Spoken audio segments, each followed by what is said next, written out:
And we're back, gamers. Hope we're all doing well. Welcome back to the Esports Rewind, where we're finally together again. When's the last time we did this together? A couple weeks ago, I think, at this point. And there's been a couple weeks worth of news in between that time. And as per usual, I'm got to get back to used to English, Shane. We're going to read off comments. Let's do it. Frickin' A. You have one? Yeah, you have one for me. Okay. All right, so this is Jake's. Okay, so I was told to say, why this get 3 upvotes? I don't like that Jake wears a gator around his neck. I don't know why. It's just silly to me. This is actually operational as a giraffe neck, but also as a mask from the virus that's going on out there. So frick you. Functional and fashionable, I'll say. Thank you. And for me, it's Juana DJ who just said, look at you, Hunter. Look at me, guys. Let's get into it. Yes, hope you guys all enjoy. And yeah. And finally, we get into some of the bigger stories this week. Yeah, some 2 big ones. Well, I'm sure you heard of the first one. That's going to be Trainwrecks calling out good old EA. We talk about EA employees maybe being a little sussy, a little sketchy. Well, it's actually EA now being called out by Trainwrecks. Some big news out there for Nickmercs Apex Legends event sponsored by EA, 50K event, where out of nowhere, it's actually Nickmercs saying that apparently he got an email from EA that he's not allowed to have Trainwrecks participate in the event. What was later then shortly confirmed by Train that EA, I guess Nick kind of alluded to it, EA pretty much not allowing Train to be there because of his gambling streams on Twitch. My manager got a phone call, from EA, from Apex. It's just not the they don't want him involved. Point blank period, So my assumption and understanding, is that it has to do with the stuff that he does on a stream, I mean, personally, I'm not, I don't really care so much, right, about the gambling stuff. But, when you're doing business and stuff, it's going to be tough to work and to be, squared away with people who, are pushing it like Train. Which, of course, and I know we'll get into this, but is incredibly ironic knowing how EA makes a lot of their money through microtransactions. But to me, I think if at the time I had been drinking water or coffee or something, I either would have choked on it or spit it out when I saw Train's response. Oh yeah, it was on very Twitter. heavy-handed. Yeah, I was like, oh my goodness, this man does not care whatsoever about what anyone thinks or like his relationship with them. He just straight up called them out and was like, hey, I'll sponsor Nickmercs' tournament for double what you guys did, which is just, I mean, it was just insanity to me. Yeah, and this, of course, comes with the insane hypocrisy that is EA when you have titles like FIFA, when you have games like Apex Legends, where you're opening packs, out the wazoo. When it comes for their revenue model, it's a giant portion of what they do, and opening packs and loot boxes, and a lot of their model has to be compared to gambling by a lot of eyes out there. So that's what Train is calling out the hypocrisy for, especially when he says, oh yeah, you guys didn't mind having me play your game, Apex Legends, and paying me $150,000 to do it for 4 hours, but now all of a sudden, randomly, when it comes for an Apex, I just don't understand, like why? I don't think anyone was going to complain that Train was in mix. No one's going to bring it up. I mean, that Twitch gambling drama is still lingers, right? But no one ever is going to be like, oh, you can't play in an Apex event. Yeah. I just don't understand where EA is coming from. Well, I think it's definitely just weird. And you went into this a little bit when you compare some of the other streamers who are allowed into the event who have done similar sort of things. And Train is an interesting one to talk about gambling to begin with, because we know he's been very upfront about stuff. He's categorizes himself, at least, in a very different vein than a lot of other people do, gives away a lot of money, sponsors a lot of stuff. And so it's just difficult when you start as a brand, as Apex, as a game, deciding, oh, we're not going to let him do it because of this specific reason. I feel like you're setting yourself up to failure when you start comparing to other things. I mean, I would have to imagine maybe have any of the other competitors gambled ever on stream? Is it because Train's the face of gambling and he went through that giant controversy? But then you look towards another member of TSN, nicknamed Daltouche, I think Daltouche is easier to say, where he also apparently was banned and not allowed to participate. Nickmercs took to a clip to say, hey, I don't know what he did in his past. Was it controversial? He didn't make a statement of whether or not it was a good call, but he was told by EA that Daltouche also could not compete. So I don't know if it was for this event, being the headlining event for EA and MFAM, that they were like, hey, let's just take no risks. We're going to have really heavy restrictions. But even Daltouche's ban was very questioned by a lot of people out there. You would almost think, though, that this would be something that Nick would be in charge of deciding, because, and I know, of course, EA, Apex are going to have their heavy hand in it because it is their game. It is an event for their game, so they get to have a say too. But if I'm Nickmercs, I'm like, this is my event. I want Train in it. Like, I want him to, who knows, he might add to the pot, you know? Like, I want Train to be in it. We get along well on Twitter. They interact a ton and like praise each other a lot on Twitter. And so I just find it interesting that they went out of their way, and maybe it's just someone who had a bone to pick, you know, with Train at EA, but who knows in the long run. Yeah, certainly it seemed a bit random. Train did not hold back on Twitter to calling out EA for, well, a bit of hypocrisy, not allowing to compete in Nickmercs' Apex event, all for his Twitch gambling streams. What did y'all think about it? One topic I'm not sure if you really caught last week because you were bouncing around, you know, was the EA employees who was stealing accounts of Apex players. Did you hear about this at all? Only a little bit, and it sounded pretty cool. And so it was awesome. I was stoked about it. And so someone took to Reddit, and it ended up being confirmed from a lot of different people. He had his account, which questionable activity here. He played with someone on Apex. He had a whale account. So that's someone who has, you know, all the skins, a ton of heirlooms, all that good stuff.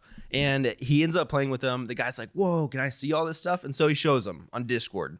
That's like red flag right one. off the bat, right? That's like RuneScape level. That's like CSGO level. Like, oh, let me see your inventory kind of stuff. Exactly. Not cool. And so then he comes back later on, and he can't log into his account. It's in use, which is like at that point for me, I've lost it. My mental is in shambles, I think. And so he comes back, eventually gets on with customer service, gets it all worked out. But in the middle of it, I'm gonna make this as short as possible. It gets stolen back while he's with customer service repeatedly. And so even in the process of the guy on the other side in multiple reps like working on it, the guy on Discord will message him and be like, no, I've got it back. Oh, you banned the account? I've unbanned it. Don't worry about it. And so at that point, you start to think, this has to be someone on the inside, right? Or someone with, you know, a reach or at least a skill when it comes time for hacking or whatever it might be. But yes, when it comes time for the story, part of it being back and forth, where during talking to customer service, you got to wonder, okay, like someone has a hand here that I don't have. And I don't think we ever ended up actually getting an update about this. But at the end, we do see him talking to the rep saying, hey, we can't tell you who this guy is, but we have a name at this point, and he will be prosecuted further because of this. Because obviously, I mean, that's like the most inside man you can have, who might just be like a disgruntled employee. I don't know. But the situation where he might be stealing and selling these whale accounts. And didn't this end where the customer service person said we're investigating a current employee who's maybe doing this kind of thing? And it was also reported this happened to several accounts out there. So maybe not just one whale account, maybe a couple were affected, but it's just crazy to think that you land a job at EA. I don't know if there's much of a ceiling there. Maybe there could be. Maybe there's no working your way up. And you're like, you know what? I work for EA now, dream job. But I really love Apex Legends. And so I'm curious what information they all have access to, at what level, to where you can take advantage like this. I mean, just to kind of weird connect back, we've seen like RuneScape mods take advantage of that opportunity. And so I guess no matter where you're at, what company you're employed by, people will look for ways to take advantage, which kind of sucks. More mainstream relating, I'll say that I know you know a lot about would be with Warzone. People accuse people all the time at Activision of like, hey, there's people on the inside of Activision coming for us and like giving out code and selling stuff. And so it's just weird where we have these massive companies. I mean, it's not bad enough already that we have streamers being accused of stuff, but now even people who work at the companies are also being accused of selling accounts, stealing accounts. That's like 2021 going forward. Accusations, whatever you want to make without total backing. But still, even here, crazy EA story with Apex Legends and an employee apparently hacking into accounts. And I got a really short one out there for you guys, but yes, if you guys missed it, FaZe Clan going public with a valuation around $1 billion. A lot of back and forth of whether or not that valuation was accurate based off their revenue being around $50 million just last year and still not being profitable like many esports organizations. That's leave it up for your own debate. We actually covered a story about a month before they went public, you know, where all those shares might be worth a lot more money, where we talked about Alissa Violet, another creator out there, well known for being connected to, or at least around a lot of other big faces, Jake Paul and Team 10, but then of course continue her own rise with modeling and so on and so forth. Eventually connected with good old FaZe Banks. I believe they had a bit of a falling out, but are still friends now. They dated back in the past, but she called out FaZe Clan and allegedly was actually suing FaZe Clan for shares that she was owed from Clout Gang. Apparently, way back in the day, to keep it very brief, she was promised some sort of ownership from Clout Gang to be transferred into FaZe Clan, but never actually got those shares. And all of a sudden, FaZe Clan goes public, and you now maybe realize why she probably would have wanted what's likely going to be millions of dollars that are owed to her. I have to say, and maybe this shows a lot about, I feel like we're probably similar in this. I don't think I'd mess around with FaZe Clan. Like, that is a ballsy move for her to come out and say, I'm going to sue FaZe Clan, who probably, I imagine, has some pretty decent lawyers behind them and can navigate this stuff pretty well, and probably hasn't given her that for a specific reason. And so to me, I'm just curious, and I don't know if we know if this actually, if she was just saying it happened, or if it actually went to fruition and she is suing them and they are in court, or if we'll ever see an outcome of this. But I'm curious what it'll be. Yeah, so FaZe CEO Lee Trink did respond to an article that first reported this, saying pretty much, hey, this is going to be resolved. Don't worry about it. It's actually FaZe Banks in a recent Mom's Basement podcast with Keemstar and Spotify. Not much of a response, but actually choosing, I mean, you don't see this too often. He chose to not address it and to not speak on the matters. Yeah, actually, that is big news in my life lately. Obviously, you asked me about what the was going on with the FaZe shit. I said, honestly, really can't talk about it and don't want to talk about it. It really has nothing to do with me as an individual, and more so to do with just like the original structure of how the Clout Gang shit was and whatever. And there's just, I don't know, it's just some dumb shit. And honestly, Alissa doesn't even really like know too much about it. It's her people and FaZe's people just going back and forth about some shit. It's just business. So I'm going to go ahead and assume that it's going to be settled, and we'll probably never hear of what that settlement's going to be, kind of like a Tfue, kind of like a Cloaksy. And to your point, FaZe is very experienced. They're involved in a lot of controversies, and they're very experienced when it comes time for probably handling a lot of them as well. But his main response as well was saying, hey, this is between Alissa's people and FaZe Clan's people. So it wasn't Alissa going after Banks or Alissa personally. It might have been maybe one of her team members or management saying, hey, you should just try this. You know, it's probably worth just trying to get what could be a lot of money. So at the end of the day, he says they're still friends, but it could still be ongoing. I doubt we ever hear about it again. I feel like, and maybe this isn't true, but if I'm Lee Trink, I'm just now realizing how difficult it must be to manage organization. I mean, I know he doesn't do a lot of the management, you know what I mean? But to be at the top of an organization that has so many public figures that are constantly speaking out. I'm just thinking about like Banks going on Mom's Basement. And of course, Banks can say whatever he wants. Yeah. But Lee Trink is probably like, what are you going to say? What are you going to say? Like, please don't say anything crazy. And I think Banks handled it well, this situation. But everyone, like, no one thinks of FaZe's people versus Alissa's people. People think of, you know, Alissa Violet versus Banks versus FaZe. Yeah, so we'll see how it's settled. We'll see if it's settled. Alissa Violet suing FaZe Clan, and well, what's to come of it? We may never know.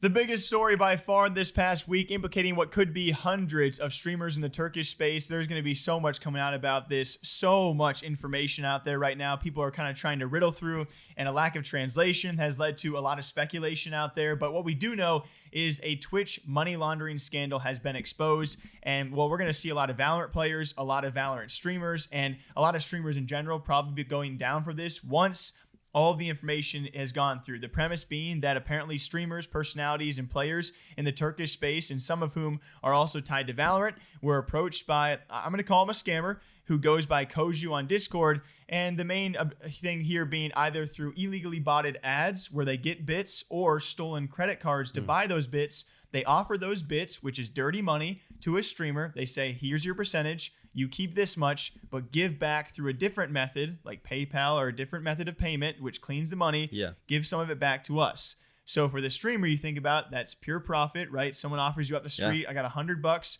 I'm going to give it to you, but I want you to give me back 50 through a different method. Do you trust what I'm about to give you? So it's a pretty straightforward, simple premise, and you got to imagine where some people are financially. It's a very tempting offer, but this is going to be, I mean, this is going to be crazy over the next few months. I have to say, this sounds like the email I got from the South African president who said that he could fix all my problems. And has a bunch of gold. Right. I just had to send him $1,000 first, and then he'd send me back $5,000. And so it sounds really similar. That makes sense. And I'm not sure, going off of that, because obviously that's ridiculous, how someone gets involved with it, because I wouldn't have trusted it. You know, like I never would have taken someone telling me, hey, I'm going to give you $100, give me back 20.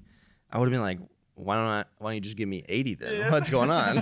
What's up, man? Why aren't you just being straight up nice? What do you, this isn't complicated. It's called a donation for a reason, right? We're not negotiating here. But it is pretty wild, and I think the biggest question for me, at least coming out of this or going into it, I'm not sure what point we're at this point.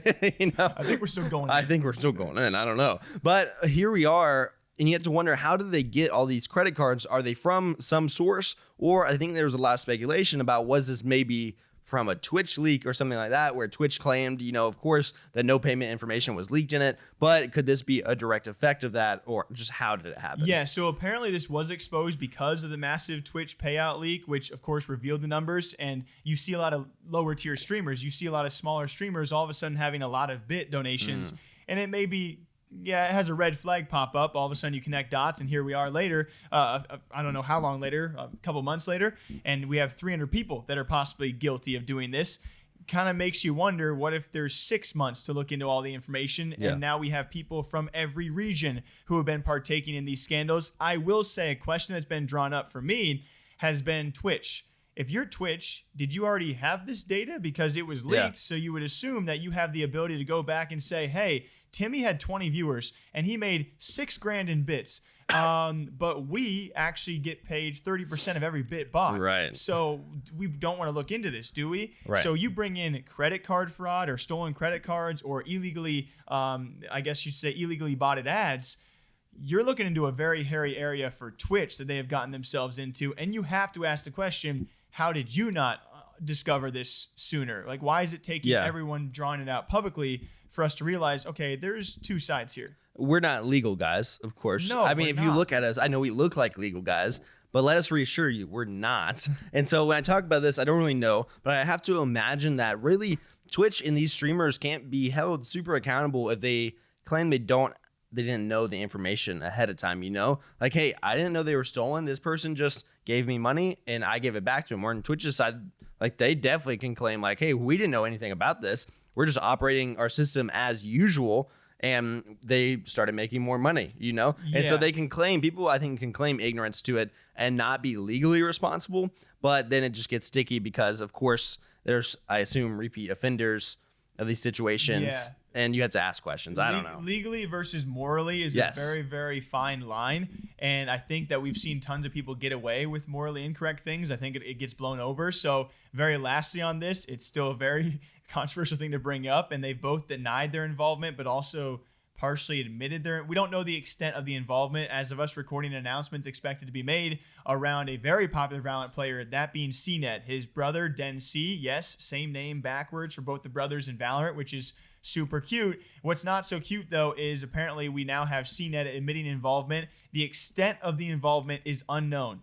Den C, previously the day prior, denied any involvement for both of them. And then we find out cNed taking to stream saying, okay, I had a conversation. Yeah. And we've also have some screenshots out there of Den C very clearly being in conversations with the scammer Koju, also conversing about other players who have already left their teams that were admitting guilt. Yeah. So I'm not saying that either of them are guilty, but certainly they've been involved. Like the fact that you have talked and conversed and you are maybe a center point of we don't know to what extent of the scam, it looks bad. It looks very, very bad. And here's where the lack of translation is very important, though, because we don't know what they did. It very well could have. I mean, how do you know that they clearly had no idea? There could be the chance that cNed just he saw the offer, took all the money, and gave no money back to the scammer. Oh, true. And if it's a one-off situation, is that worth a ban? So, I mean, it's so complex because does the team step in? Does Twitch step in? Does the government or, you know, do the police step in? And then you have Riot. There's so many different parties who are probably waiting for Twitch to do something about it. And who knows how long it's going to take Twitch to comb through all this. I think if we know anything about brothers who are accused of scamming, the best route is probably just to suspend them for a little while, and then it'll go away after people forget about it. And we'll have to see, especially since I don't know how fair this is, but especially since it's not a North American organization, right? I think a lot of people in our spotlight on Twitter, on social media, end up forgetting about these things happening once, especially if there's a little bit of clarity that comes out. I don't know. Yeah, I mean, you just think about iconic examples. Like iBuyPower was probably the most blown up scandal of all time. And I don't know if that was because they're North American, but yeah, I think you're right. When we see a lot of bad things in the Asian scene happen, they've had match fixing out the wazoo. They've had some illegal betting activity out the wazoo. League of Legends, we talk about the player with inside information. Right. Forgot about it within 12 hours. Yeah. I think you're right, especially because we are American and we cover a lot of NA EU news. We kind of blow up those things, and these kind of things get tucked under the rug. So we'll see if this does, but it is the biggest Twitch money laundering scandal we have ever seen personally, and a lot more is set to come out about it. So as we know, a couple weeks ago, we saw Zuma and the Flank end up ranking COD pros, right? We saw, I think it was a top 30 list, and there was a few fires back and forth about who should have been on it, who shouldn't have been on it, where people were. At number 3, we have Damon Barlow, Karma the GOAT. At number 2, we have Scump. Yeah. And at number 1, we have Crimsix. So I got a couple of things to explain here. This was my first? top 5. This is my top 5 that I was saying 2 days ago. I just think, I personally I don't think you can argue this top 5. The only thing that you can argue from this top 5, the only thing is maybe changing Clay and Karma. But recently, just this past weekend, we actually saw Clayster come up with his own opinion on stream saying, hey, the only 2 people who deserve to be above me that I won't argue about it, because I think top 3 is negotiable, are Scump and Crimsix. Probably him and Crim are maybe the only 2 I would be okay with above me. Like, I wouldn't have an argument for. Skur will age like fine wine. I mean, it's top 5, right? Top 5 solidified. And I'm the only player that's not on the Gothic Dynasty in that top 5. So that's the A. I'll take that, bro. I was getting screamed at by the Complexity Dynasty when I was on TK.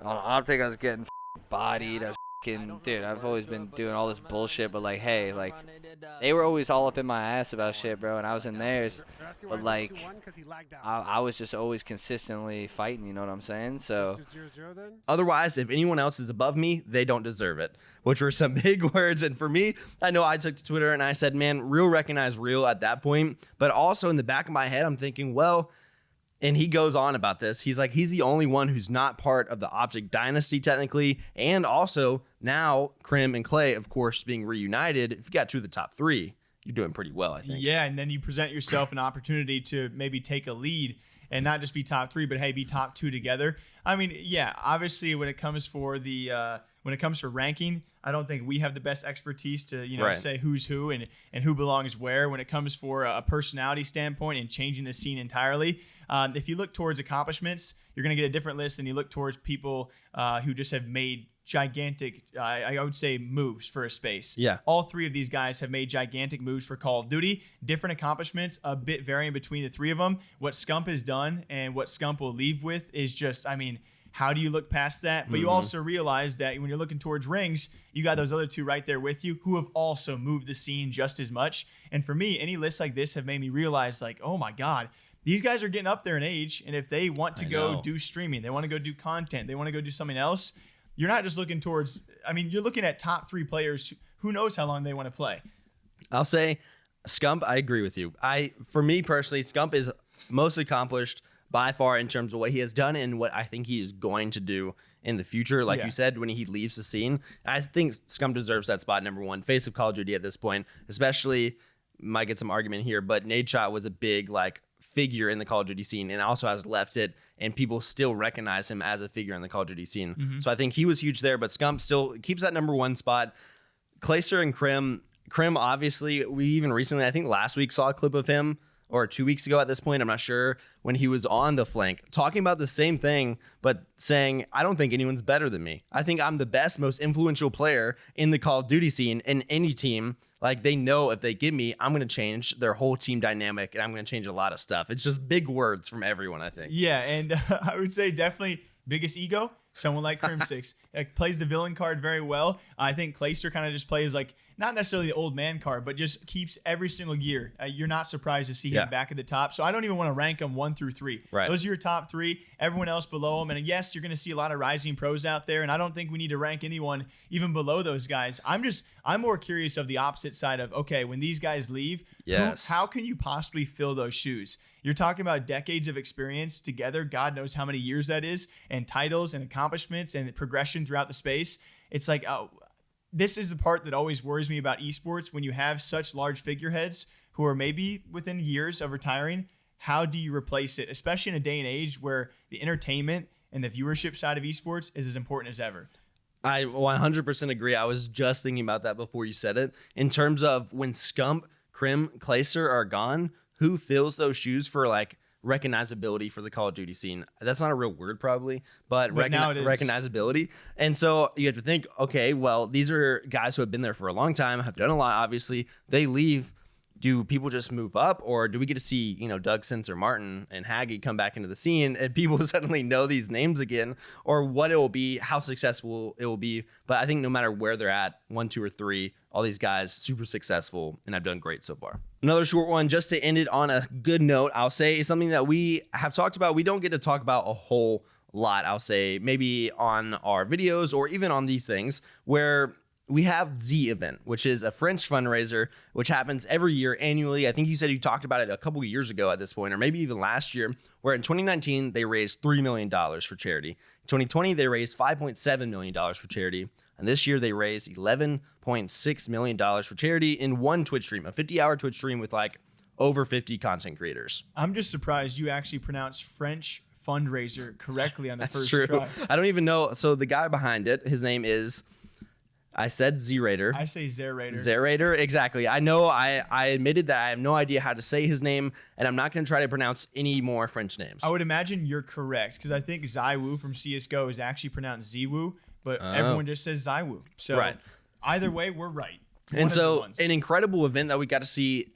For me, you can go watch the video. We covered a lot of it. What I want to talk about with you, and what I kind of mentioned briefly in the video, is A, why haven't we seen, and B, what if we saw an event like this before English-speaking streamers or North American streamers?